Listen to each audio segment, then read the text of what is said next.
Gravação iniciada, presidente.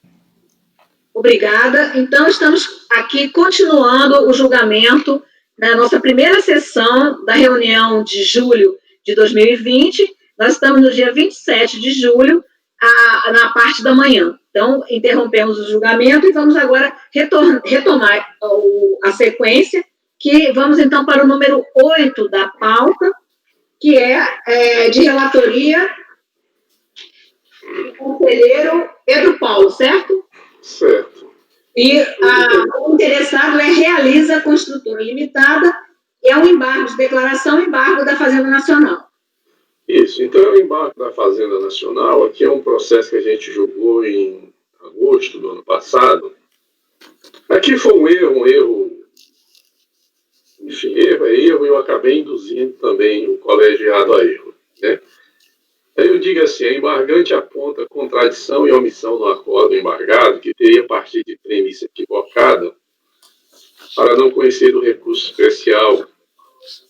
Especificamente aponta o fato de o acordo embargado ter ignorado o fato de que a Fazenda Nacional pusera embargos declaratórios em face do acordo de recurso voluntário. Esse foi o erro, né? No qual, né, naquele embargos, apontou omissão no julgado quanto à verificação da existência de pagamento antecipado. E, portanto, ao contrário do que se afirmou no voto condutor do acordo embargado, a matéria foi pré-questionada. Muito bem, então eu vou ler aqui, depois eu explico, mas não é difícil entender o imbróglio, não. O imbróglio é que eu errei mesmo e acabou. E como se colhe do relatório, a Fazenda Nacional aponta a omissão do acordo embargado quanto a seu voto condutor, que afirmou erroneamente que não houve questionamento anterior por meio de embargos a respeito da existência ou não de pagamento antecipado. Essa questão é particularmente relevante porque o que se discutia no recurso especial é o termo inicial de contagem do prazo decadencial de dezembro de 2001, se definido pelo 150 parágrafo 4 ou 173.1. De fato, o voto condutor do julgado não considerou a interposição de embargos declaratórios pela Fazenda Nacional, onde se questionou a existência de pagamento antecipado, que influenciou decisivamente no resultado do julgamento. Aí eu cito o trecho do voto aqui, que foi o meu voto, no caso, né? Ora, afirmar-se que operou a decadência, qualquer que seja o critério adotado, significa afirmar que se considerou a contagem do prazo decadencial com base no prazo mais curto, que é pela regra do 150, parágrafo 4º. E se dúvidas houvesse quanto a esse ponto, essa deveria ter sido espancada pela via dos embargos declaratórios que não foram interpostos. Que aí está o erro, na verdade foram interpostos. E agora, partindo de falsa premissa de que a Fazenda Nacional não impusera embargos declaratórios, o colegiado induzido involuntariamente pelo relator, decidiu por não conhecer do recurso especial por ausência de similitude fática. Eis que no paradigma era inquestionável a aplicação do 173.1, enquanto no recorrido se afirmava a incidência de ambas as regras, sem questionar a existência do pagamento. Aqui a questão é o seguinte, o que a Fazenda estava discutindo é aquela aplicação, a interpretação do termo inicial do 173.1, se era o primeiro dia do exercício seguinte ou era o primeiro dia do ano seguinte. Só que no recorrido, essa questão não estava posta dessa forma. A recorrida declarou a decadência qualquer que fosse o prazo. Ela não falou se houve pagamento, não falou se a tese era no primeiro dia do ano seguinte, e por isso, por ausência de similitude fática, eu não conheci do recurso e o colegiado me acompanhou. A questão é que a Fazenda Nacional opôs embargos declaratórios. E aí eu vou ler aqui, ocorre que, como visto, a Fazenda Nacional interpôs sim embargo declaratório, que, embora rejeitados, né, em exame preliminar de admissibilidade, neste se assumiu expressamente a tese de que, no caso de aplicação do 173.1, o termo inicial é o primeiro dia do exercício seguinte ao do fato gerador. Posição É o ineludivelmente. O ineludivelmente. Então, a matéria foi, de fato, pré-questionada, certo? O que impõe aqui, né, corrigir com efeitos infringentes para conhecer, porque aí, considerando os embargos declaratórios, restou patentemente configurada a divergência, né? E conhecido é o caso da súmula para se dar provimento. Certo. Ficou entendido, então? Ele no final se disse que tanto por um quanto por outro havia decadência, porque realmente, se você considera o ineludivelmente, né, como sendo... A diferença dos termos da dele é um dia. É um dia, porque ele considera o ano seguinte ao fato imponível, e não ao que o lançamento poderia ter sido efetuado. Por isso é que tem a súmula 101, exatamente para resgatar o texto do CTN, né, em relação a essa questão do ineludivelmente. E aí a diferença realmente fica sendo, não tem diferença, por isso que diz, tanto faz um ou outro, é um dia, assim, e não um ano aí, né, certo? Então, o conselheiro... Eu estou conhecendo e dando provimento. Com efeitos infringentes. Para alterar o resultado do para conhecer do recurso e dar provimento. No mérito, dar provimento. Ok? Ficou entendido? Conselheiro Mário. Com o relator, presidente. Conselheira Ana Paula. Relator também. Conselheira Ana Cecília. Acompanho. Conselheiro Maurício. Acompanho, presidente. Conselheiro João Vitor. Eu acompanho. Conselheira Rita. Acompanho. Eu também acompanho. Então, assim, por unanimidade de votos, conhecer e acolher os embargos declaratórios. Preciso só a data, tá? Do acórdão embargado. Acórdão embargado. Falando. 20 de agosto de 2019. A sessão de 20 de agosto de 2019. O vício. 20/8, né? É. Olha que agora... Eu acho que o pessoal está anotando aqui a data, viu? Que só tinha o número do acordo. Olha que bonitinho. Acho que eles veem que a gente sempre pergunta. Eu acho muito legal isso. Tá vendo? Não era, né? Não tinha essa informação. Só tinha o número do acordo. É muito legal isso. Agora tá com a data. Mas às vezes tem que ter cuidado, porque o site, às vezes, tem duas datas. Lá. Tem data da publicação e data da sessão. Aí, né? Não, eu tô dizendo... Às vezes eu me atrapalho com isso, eu tenho que olhar. É do pessoal da COSUP, né, da Coordenação de Suporte, e aí a gente sempre perguntava, quando ficava aqui só a data, por isso que você estava te perguntando a data, mas aí já está constando. Eu sempre ponho aqui a data. Que é legal, mas não vinha essa data, lembra? Vinha só o número do acordo. Bom, conhecer e acolher os embargos de declaração para, sanando o vício apontado no acórdão número 9202-008-101, de 20/8/2019, com efeitos infringentes,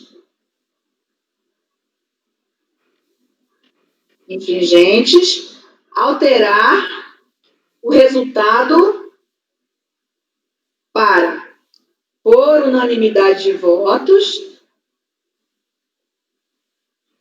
conhecer do recurso e, no mérito, dar-lhe provimento. Ok? Sim. Agora, então, vamos para o número 9 da pauta, que é de relatoria do conselheiro Mário, e o contribuinte interessado é Televisão Oeste Baiano Limitada. É recurso da Fazenda Nacional. Podemos passar o relatório, conselheiro Mário?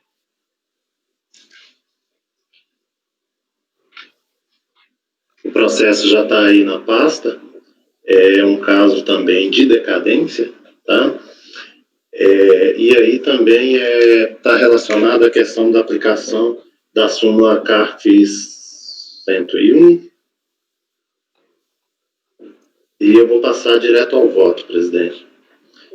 O recurso é tempestivo e atende aos demais requisitos de admissibilidade, portanto, dele conheço.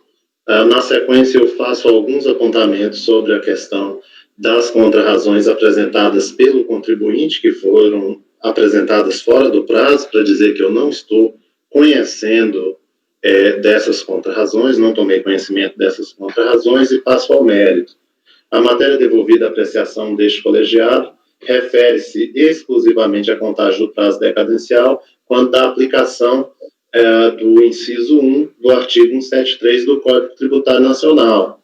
E aí, de acordo com a decisão desafiada, acórdão 2803.00923, consoante julgamento do RESP 973733 Santa Catarina, o prazo decadencial para a constituição do crédito tributário conta-se do primeiro dia do exercício seguinte àquele em que o lançamento poderia ter sido efetuado, sendo certo que corresponde aí ao nosso velho ineludivelmente ao primeiro dia do exercício seguinte à ocorrência do fato imponível. Então, foi assim que o acórdão recorrido se posicionou, e a Fazenda Nacional, por sua vez, defende que a contagem da decadência é regida pelo artigo 1731 do CTN, que a contagem da decadência regida pelo artigo 1731 do CTN tem como termo inicial o primeiro dia do exercício seguinte em que o lançamento poderia ter sido efetuado. No caso concreto, tem-se lançamento por descumprimento de obrigação acessória, em virtude de a empresa ter deixado de preparar folhas de pagamento das remunerações pagas ou creditadas a todos os segurados a seu serviço, previsto no inciso 1 do artigo 32 da Lei 8.212, e também aí regulamentado pelo artigo 225 do Regulamento da Previdência Social. Se observar que, de acordo com o regramento legal, a folha de pagamento referente a um determinado mês terá de ser elaborada no mês subsequente, até porque as informações contidas nesse documento terão de ser reproduzidas na GFIP. Na situação ora examinada, reitero-se, o que está em discussão é exclusivamente a competência 12 de 2001, estou falando reitero-se porque isso já está escrito no meu relatório, sendo que a folha de pagamento a ela relativa deveria ter sido corretamente confeccionada no mês 1 de 2002. Quanto à aplicação do prazo decadencial previsto no inciso 1 do artigo 173, trata-se de matéria pacificada no âmbito deste colegiado, e aí eu estou aplicando, presidente, a súmula CARF 101 e estou conhecendo e dando provimento ao recurso especial da Fazenda Nacional. Só precisa concluir aqui no último parágrafo, considero Mário, assim como tem que colocar a conclusão aqui. Não superou a decadência, não é isso? A conclusão. Isso.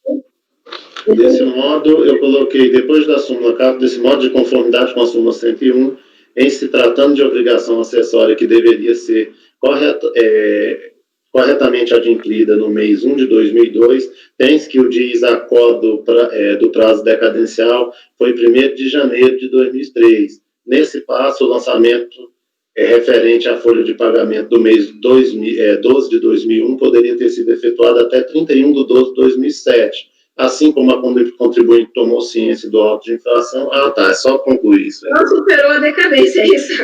Exatamente. Ou, enfim, não há que se falar em decadência, alguma conclusão nesse sentido. Então, o conselheiro está conhecendo e, no mérito, dando provimento ao recurso da Fazenda. Conselheira Ana Paula. Eu acompanho o Mário. Conselheiro Pedro Paulo. Acompanho, presidente. Conselheira Ana Cecília, desculpe. Acompanho. Conselheiro Maurício. Acompanho. Conselheiro João Vitor. Acompanho. Conselheira Rita. Com o relatório. Eu também acompanho. Então, número 10 da pauta, número 9, não é isso?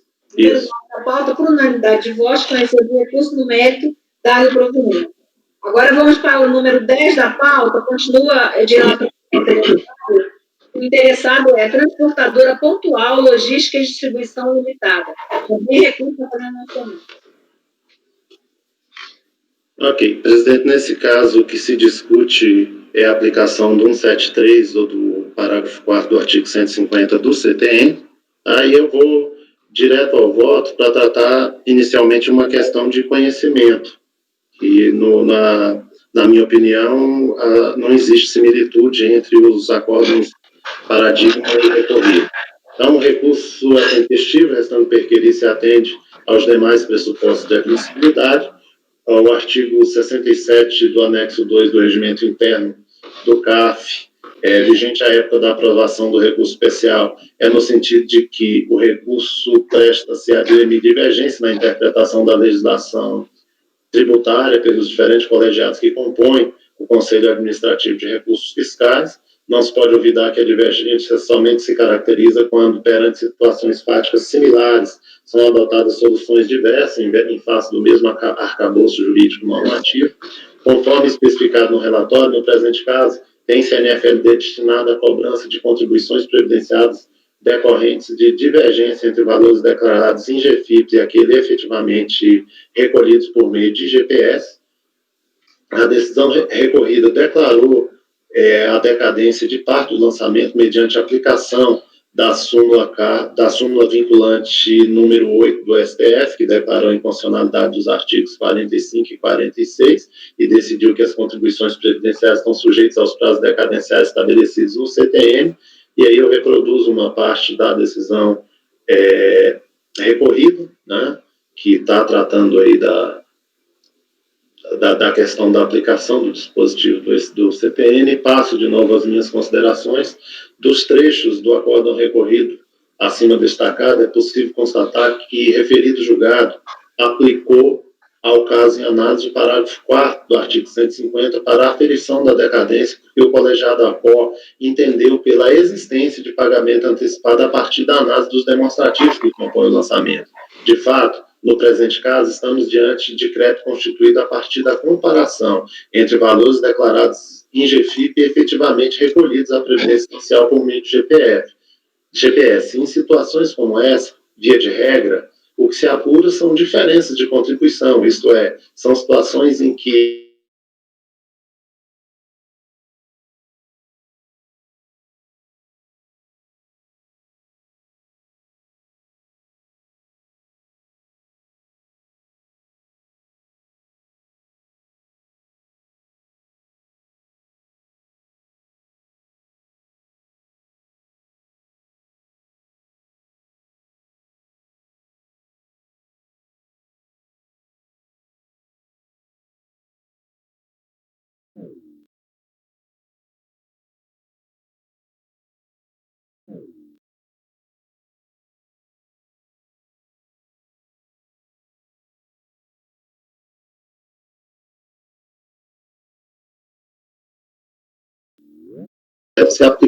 deve ser apreciada à luz do artigo 150, parágrafo 4º.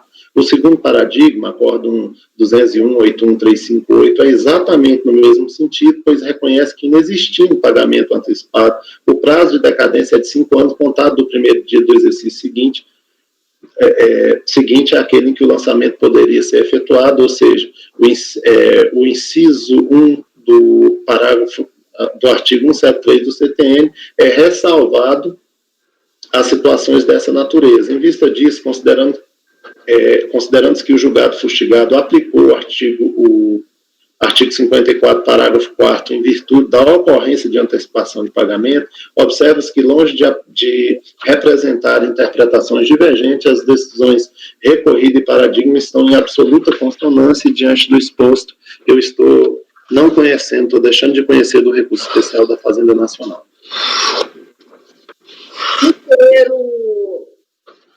Conselheira Ana Paula. Eu vou acompanhar o Mário também. Conselheiro Pedro Paulo. Acompanho, presidente. Conselheira Ana Cecília. Acompanho.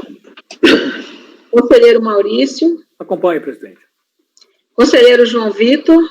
Eu acompanho. Conselheira Rita. Acompanho. Eu também acompanho, por unanimidade de votos, não conhecer do recurso. Número 10 da pauta, não é isso? Não conhecer do recurso. Agora vamos para o número 11 da pauta. Continua a relatoria do conselheiro Mário. O interessado, Trianon Materiais para Construção Limitada, microempresa, também é um recurso da Fazenda Nacional. Presidente, aí como no caso, no item 9, a discussão se refere exclusivamente à questão da aplicação do prazo decadencial em se tratando, em contagem do prazo decadencial, em se tratando do artigo 173, de aplicação do artigo 173, 1 do CTN. Eu, mais uma vez aqui, estou aplicando a súmula CARF número 101 para dar provimento ao recurso especial da Fazenda Nacional. Obrigada. Conselheira Ana Paula? Eu vou continuar. Conselheiro Pedro Paulo? Acompanho, presidente. Conselheira Ana Cecília? Acompanho. Conselheiro Maurício? Pode ligar o seu microfone, Maurício? Acompanho, presidente. Conselheiro João Vitor? Acompanho. Conselheira Rita? Com o relator. Eu também acompanho, por unanimidade de votos, conhecer do recurso e, no mérito, dar-lhe provimento. Bom, esse foi o número 11. Agora, então, passamos para o número 12 da pauta, de relatoria do conselheiro João Vitor Aldinute, ao interessado, Entidade Autárquica de Assistência Técnica e Extensão Rural do Estado de Rondônia, e o recurso é da Fazenda Nacional. Por favor. Perdão, estava com o microfone desligado. É um recurso, então, da Fazenda Nacional, que visa rediscutir a seguinte matéria: contagem do prazo decadencial em caso de cancelamento da isenção. Sim. Em seu recurso especial, a Fazenda Nacional basicamente alega o seguinte: que conforme paradigma final 3215, o prazo decadencial não poderia fluir enquanto não cancelada a isenção que o contribuinte gozava. Eis que, nesse período, o fisco estava impedido de efetuar o lançamento. O sujeito passivo ele foi intimado do acórdão de recurso voluntário e recurso especial, mas não apresentou contrarrazões. O recurso, votando pelo conhecimento do recurso, porque foi demonstrada a interpretação divergente e o recurso é tempestivo, e passando ao julgamento da matéria em si, do mérito recursal, discute-se nos autos, então, como deve ser aferida a contagem da decadência na hipótese de cancelamento da isenção. Pois bem, inexiste regra legal que suspenda ou interrompa a contagem do prazo decadencial, seja ele contado na forma do artigo 150, parágrafo 4º do Código Tributário Nacional, seja contado na forma do artigo 1731. Daí, ser assente na doutrina e na jurisprudência que o prazo decadencial, por sua natureza, não pode ser suspenso ou interrompido. Esse é o primeiro óbice ao provimento do recurso fazendário, pois a tese recursal implica suspender a contagem do prazo enquanto não cancelada a isenção. Em sede de recurso repetitivo, ademais, o Superior Tribunal de Justiça decidiu que o prazo é contado a partir da ocorrência do fato gerador, ou do primeiro dia do exercício seguinte àquele que o lançamento poderia ter sido efetuado. Nos casos em que a lei não prevê o pagamento antecipado, ou quando, a despeito da previsão legal, o mesmo não ocorre, restando igualmente decidido que o primeiro dia do exercício seguinte àquele em que o lançamento poderia ter sido efetuado corresponde ineludivelmente ao primeiro dia do exercício seguinte à ocorrência do fato imponível, ainda que se trate de tributos sujeitos a lançamento por homologação. Logo, a interpretação de que a isenção suspenderia ou impediria o lançamento é ilegal e está em desacordo com o julgamento do Superior Tribunal de Justiça, que tem efeito vinculante para este Conselho, ex vido disposto no artigo 62, parágrafo 2º do seu regimento interno, abaixo transcrito. Se o sujeito passivo gozava ilegalmente da isenção ou de imunidade, tal situação deveria ter sido constatada em tempo hábil para viabilizar o lançamento dentro do prazo previsto no Código Tributário Nacional, o qual, como já dito, não está sujeito a suspensão ou interrupção. Por outro lado, um ato cancelatório de isenção não constitui uma situação jurídica até então inexistente, mas sim declara uma situação jurídica pré-existente, que é a inexistência da isenção, de forma que seu efeito é declaratório e, portanto, retroage à época da citada situação. A par do que já foi dito e exposto, o efeito declaratório do ato de cancelamento é outra razão pela qual o lançamento deveria ter sido realizado dentro dos marcos temporais estabelecidos no artigo 150, parágrafo 4º, ou artigo 173.1, inexistindo qualquer fundamento que permita deslocar o termo de início do lustro para outro momento. Logo, o recurso da Fazenda Nacional deve ser desprovido. Esse é meu voto. Você está aplicando... Não, é óbvio que não tem pagamento, certo? Porque ele estava entendendo que tinha o ato cancelatório, que tinha o ato ainda... estava ainda usufruindo daquele benefício, certo? Isso. Então não tem pagamento, é isso? A princípio não, né? Por conta da isenção. Da isenção, exatamente. E a princípio também, Não sei se agora eu precisava recordar, mas quanto à questão da discussão sobre qual seria o prazo aplicável, né? A princípio não teria essa discussão, teria que confirmar isso, mas me parece que não tem. A questão é o repetitivo, né, que fala se tem ou não tem pagamento, não é isso? Isso é uma promulgação, embora a pessoa se considere imune, é uma coisa que a gente tem que aplicar, né? Não, eu digo assim, não vi uma exceção em relação a isso, só para eu entender o contexto aqui. Bom, conselheiro... Só fazer um apontamento, porque coincidentemente eu acho que eu estou com um processo desse contribuinte também. A decisão, então, ela foi não pela existência de pagamento, e sim pela causa de interrupção do prazo? Foi isso? Porque no nosso caso, a gente já julgou, estou falando no nosso caso, foi um processo de relatoria da Patrícia. Eu indiquei ele para a pauta do mês passado, e aí, em razão daquela confusão, se podia ou não podia indicar processo do artigo 55, acaba que ele não foi para a pauta. É um embargo, na verdade, do contribuinte, questionando que o colegiado não se debruçou sobre um questionamento dele em sede de contrarrazões quanto à necessidade de sobrestamento do processo, até o julgamento definitivo da decisão. Só que aí, naquele caso, a discussão era sobre o pagamento ou não. Não tinha essa questão desse debate sobre causa de interrupção. Não, o meu não tem questão do pagamento, tanto é que, na verdade, a decisão recorrida, ela fala tanto no artigo 150, parágrafo 4º, quanto no artigo 1731. Então, nem tem essa discussão sobre qual é a norma aplicável, é só se durante essa isenção se haveria essa suspensão ou interrupção do prazo. Isso é isso mesmo, no próprio recurso da Fazenda Nacional, está destacado que a decisão do colegiado foi por decretar a decadência e considerando que essa teria se operado independentemente da aplicação do 1731 ou do 150, parágrafo 4º.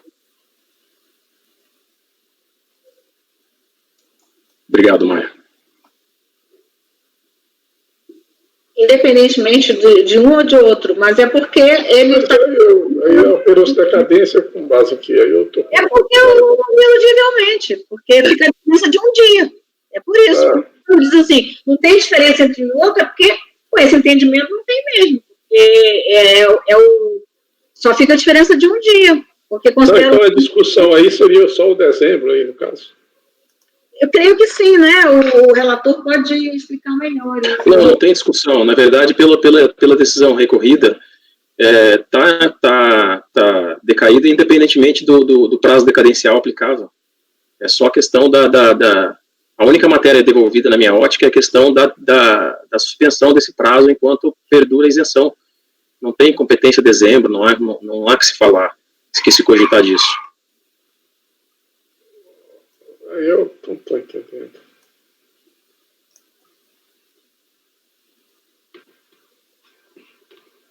Isso é exclusiva, não tem nada a respeito da aplicação dos dispositivos, é só se o prazo começaria a partir do cancelamento da isenção ou não. As outras matérias, elas não vêm. Exatamente isso, ele está dizendo aqui, ó. Pelo 173, teríamos para todas as competências de 2000, inclusive 3 de 2000, o início da contagem 1º de 2001, porque está considerando o primeiro dia do exercício seguinte ao fato imponível. O problema, presidente, é que a Fazenda não traz essa discussão. Aí tem que ver só isso, né? Porque, na verdade, eu não tenho dúvida que foi isso, né? Que ele está dizendo, assim, tanto faz uma coisa como outra, e porque ele porque a gente sabe, pelo 173.1 tem uma súmula que diz que é o primeiro dia do exercício seguinte, não o primeiro dia do exercício seguinte ao fato imponível, e sim ao que poderia ter sido efetuado o lançamento, né? A data em que poderia ter sido efetuado o lançamento. Desse seguinte, aquele em que o lançamento poderia ter sido efetuado. Aí eu só quero ver aqui, tem que ver então o recurso da Fazenda também, né? Que ela está... Ela não tá entrando nessa... né? Ela não tá, eu estou entendendo que ela não está entrando nisso, né? Ela está indo para um outro caminho. Não está entrando. Ela trouxe um paradigma disso, do que ela está querendo? Nossa. Ou será que era... Trouxe. Trouxe? Tá, ok. Ficou entendido, então? Esclareceu, Rita? Rita esclareceu? Então, o conselheiro está, então, conhecendo e negando o provimento ao recurso da Fazenda. Conselheiro Mário. Eu acompanho, presidente. Conselheira Ana Paula. Eu acompanho também. Conselheiro Pedro Paulo. Se eu entendi que a questão é da suspensão de prazo, eu acompanho, né? Quer dizer, Exato. Conselheira Ana Cecília. Acompanho, presidente. Conselheiro Maurício. Pode abrir o microfone, Maurício, por favor? Acompanho, presidente. Bom, eu também fiquei nessa dúvida, porque se fosse a problemática normal, né, lógico, eu não vi aqui, desculpe, só para eu não votar pela conclusão, eu gostaria só do esclarecimento, parece-me que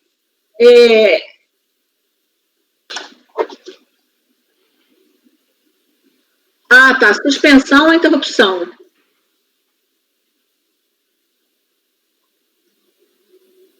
Deixa eu só ler aqui o voto para uma dúvida que eu fiquei.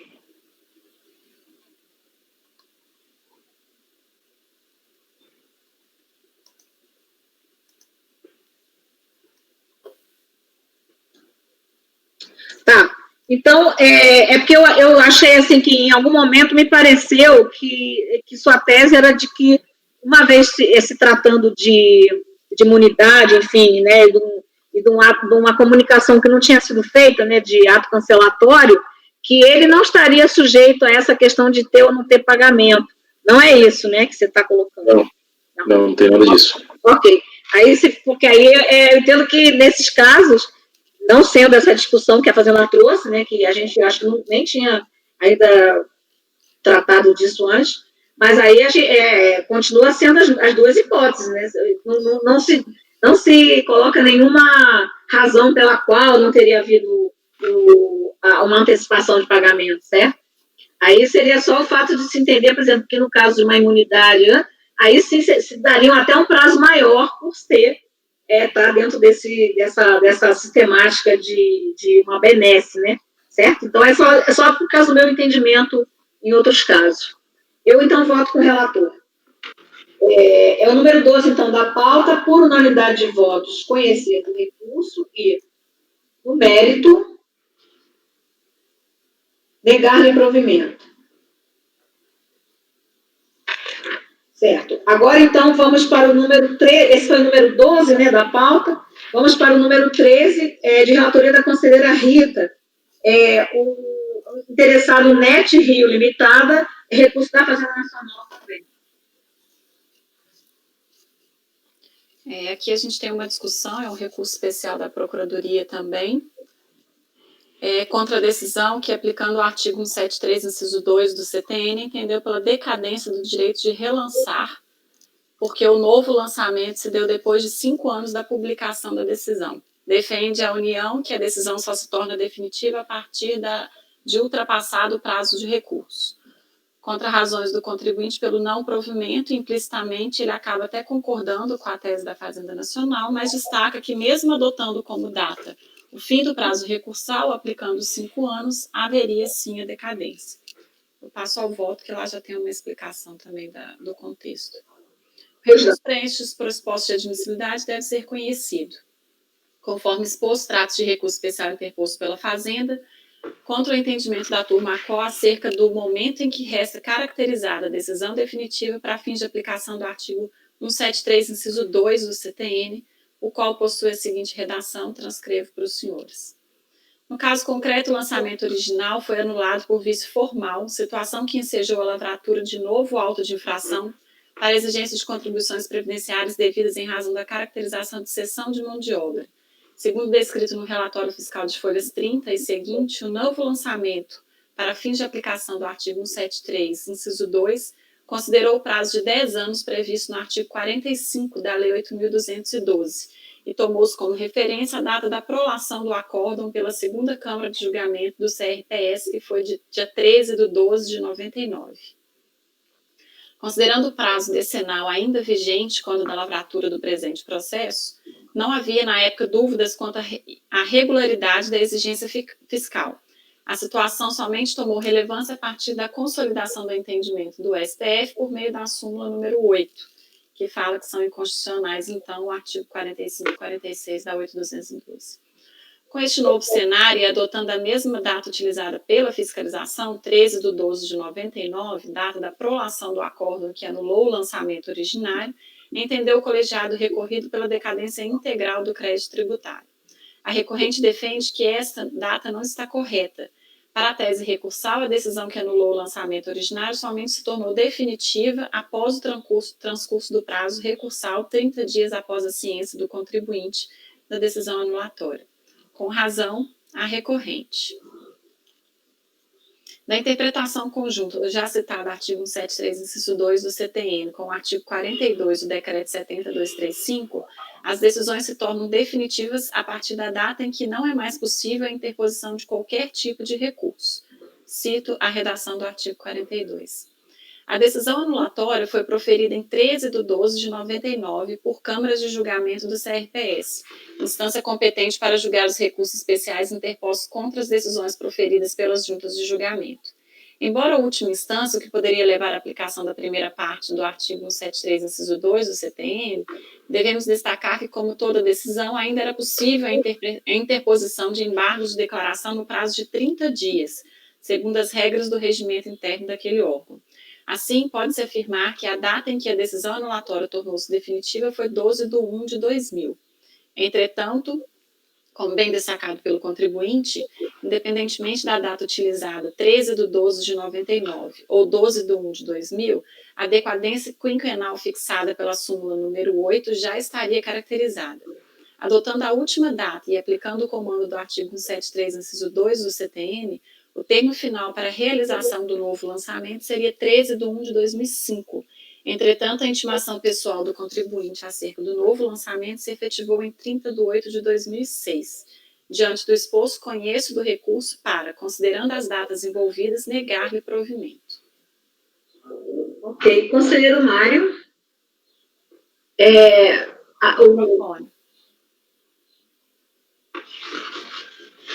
Eu estava dando uma olhada nos paradigmas, é claro que eu concordo com as conclusões de mérito que foram feitas pela conselheira Rita, mas os paradigmas, não sei se são dois ou são, mas o que eu vi aqui, ele é um paradigma que ele considera, em que o lançamento foi feito dentro do prazo. Então, talvez fosse o caso de nem conhecer desse recurso, porque paradigma e recorrido, eles retratariam situações assim bastante diferentes. Então, acho que não sei o que a conselheira Rita poderia dizer a esse respeito. Não me lembro. Deixa eu abrir o processo aqui de novo, só um minutinho.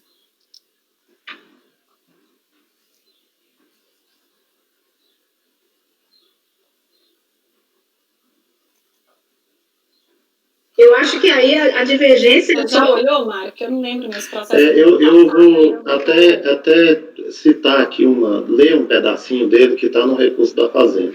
Uma dúvida antes de você ler, Mário, para eu entender. A divergência está sendo que um entende que é da data que se anulou e outro da data que tornou-se mediante a ciência. Essa é a divergência. Uhum. Só que, assim, presidente, eu vou ler o paradigma, só um trechozinho do paradigma, que é o acórdão, aliás, são dois, 104, 20.850, deixa eu ver se ele fala disso aqui.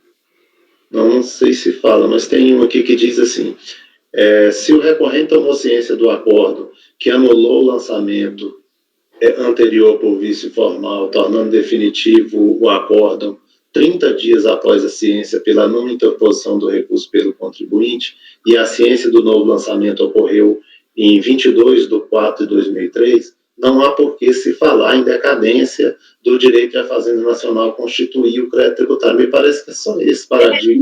A mesma tese, só que nesse aí foi antes Isso, o que eu estou dizendo é assim, o que eu acho é que o paradigma, ele tem uma situação diferente, porque, de fato, no caso do paradigma, você teve aí a situação, essa situação ela está retratada no paradigma.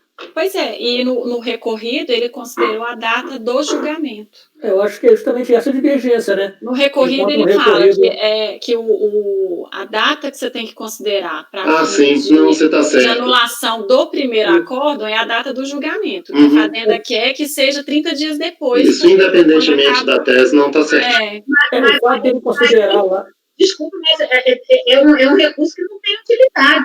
Ela está trazendo uma tese que, se a gente aplicar, vai dar a mesma coisa. Na verdade, no mérito, a Rita está até aplicando a tese, né? Só que está negando provimento. Na verdade, aqui eu entendi que teria um interesse, porque eu estou negando provimento em razão das datas.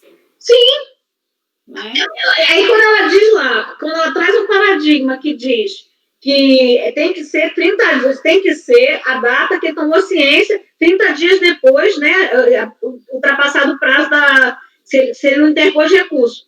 E aí, naquele caso, aplicando essa tese agora, aqui, o resultado não vai mudar, porque é a mesma tese, a gente está entendendo do mesmo jeito.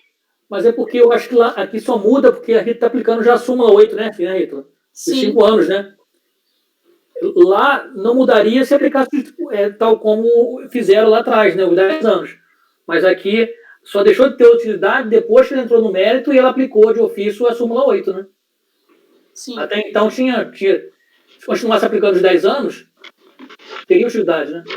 Sim, mas esse recurso é antes da súmula? Não, o acórdão. Não, o recurso da Fazenda Nacional é antes da súmula? Ela não sabia que seria aplicada a súmula, é isso? O acórdão, ele é anterior à súmula. Ah, tá. O acórdão. O acórdão é anterior à súmula. Então, o acórdão, quando julgou, ainda eram os 10 anos. Levando-se em conta, Maurício, que não pode ter a Fazenda fez um recurso sem considerar a súmula, o recurso dela não é posterior à súmula, não?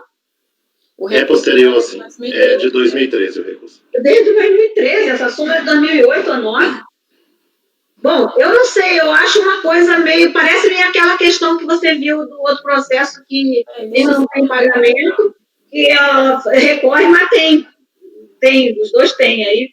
Bom, tudo bem, eu não vou... no final o resultado é o mesmo, mas eu acho assim que isso são essas questões que acabam, vamos dizer, não tendo nenhuma utilidade se a pessoa fizesse as contas na hora de recorrer, né? Se o recorrente, não importa se é fazenda ou contribuinte, fizesse as contas, porque vai dar na mesma coisa, né? Essa tese vai dar na mesma coisa. Em 2013, a Fazenda Nacional não saberia que não é mais... O acórdão também é de 2013. Deixa eu ver aqui o que eu fiz de... Eu acho que o acórdão já considerou os 10 anos, não está em jogo, não foi por isso que ela... O acórdão já aplicou a súmula.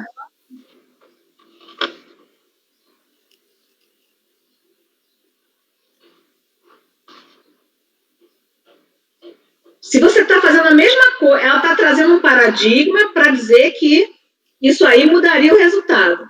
Aí você faz a mesma coisa que foi feito no paradigma nesse agora. E chega à conclusão que continua o mesmo resultado? É uma coisa... Para mim, não tem... Bom, enfim, Mário, desculpa, era só uma... No final, é uma discussão que se prolonga para o mesmo resultado, né? Vamos lá. Conselheira, a conselheira, então, a conselheira Rita está conhecendo no mérito, negando. Conselheiro Mário. Presidente, eu vou acompanhar, até porque a conselheira ela ressalva uma tese que é contrária àquilo que foi levantado no acórdão recorrido. Então, vou acompanhar, até porque não tem nenhuma alteração no resultado com a relatora. Conselheira Ana Paula. Eu vou acompanhar a Rita também. Conselheiro Pedro Paulo. Acompanhe, presidente. Na verdade, eu até faço aqui, só para explicar, o acórdão recorrido, ele já afastou a decadência aplicando o 73, aplicando a súmula, mas ele considerou como sendo a data da sessão de julgamento. E aí a Fazenda, ela recorre, então, só com relação à tese de que não se deve considerar a data da sessão de julgamento. Eu já vou aqui, bom, depois na hora que eu votar, eu... No caso de falta de interesse, então. Eu acho essa questão de tese, a gente não precisa, não tem, sabe, agora com todos os súmulas, enfim, você trazer um recurso aqui por causa da tese é algo assim que eu não... Sim. Presidente, se a conselheira Rita... Reformou para não conhecer. Eu acho exatamente, acho que é mais tranquilo. Estimular isso não dá. Tese, você tem paradigmas e paradigmas para tudo, as pessoas procuram os paradigmas. Agora, se a pessoa está dizendo assim, eu quero que faça isso, porque aí então eu vou ganhar e não perder. E dar o mesmo resultado para uma tese é algo assim que eu nunca... Bom, era uma posição minha, mas... Enfim, conselheira Rita, então, está reformulando e não conhecendo, por falta de utilidade, que deu a mesma. Porque eu creio que é a mesma questão do conselheiro Mário lá, aquilo que tem ou não tem pagamento, né, mais ou menos, no final. Esse aqui considerou uma coisa que tinha, ela assim, não tem, mas no final é uma questão que não traz, assim, trazer um processo para a Câmara Superior só para uma tese, eu não sei se seria uma coisa a se estimular, né, de alguma maneira. Bom, a conselheira está reformulando? Sim. Conselheiro Mário, desculpe. Presidente, eu obviamente acompanho a relatora, vou pedir só para, depois de anunciar o resultado desse julgamento, para a gente parar um pouquinho, porque a minha gravação deu um probleminha aqui. Então, só para ver se a gravação do Fabimar está ok, que aí a gente já retoma com uma terceira parte. Tá bom? Então, acompanha a relatora. Perfeito. Vamos só tomar os votos, então, nesse processo. Conselheira Ana Paula. Eu vou acompanhar, então, né, essa mudança, e aí eu vou com a relatora. Conselheiro Pedro Paulo. Acompanha a relatora. Conselheira Ana Cecília. Acompanho. Conselheiro Maurício. A partir dessa informação de que o acordo recorrido já afastou lá os 10 anos, né, aplicou os 5, aí fica patente aí a falta de utilidade do recurso, né? Se de uma forma ou de outra não vai lograr êxito, né? Conselheiro... Desculpa, Maurício. Conselheiro João Vitor. Acompanha a relatora. Eu também acompanho a relatora e já é uma coisa que tem me incomodado, acho que até já julguei em algum momento antes dessa questão de tese, que a gente precisa, nossas decisões têm um efeito satisfativo, né, de você mudar, alterar um resultado, de verificar a divergência para se alterar. Quem está recorrendo está visando alterar um resultado. Recorrer para que se saiba que não vai... Considerando que se sabia que não iria mudar o resultado e o recurso foi pela tese. Porque isso nem está no recurso. Assim, sei que aplicando se daria no mesmo resultado, mas eu preciso alterar essa tese. Nem isso existe, eu acho que no recurso, né, Rita? Não consta isso no recurso da Fazenda. Então, quer dizer, não se sabe nem se foi uma coisa consciente de tese mesmo. E a gente aqui justificando que seria uma tese. Não tem isso no recurso. Se estivesse até no recurso, eu poderia até respeitar de alguma maneira. Assim, eu sei que vai dar no mesmo, mas eu preciso desfazer essa tese. Seria até um argumento que a gente poderia considerar. Mas sem fazer essa ressalva, eu só posso concluir que nem se olhou se isso aí teria ou não alguma utilidade, né? Certo? Então, eu voto com a relatora. 13, né? Por unanimidade de votos, não conhecer o recurso. Aí, então, vamos fazer, por favor... Apoio, poderia interromper um pouquinho a gravação? Vamos checar se a nossa gravação deu algum problema.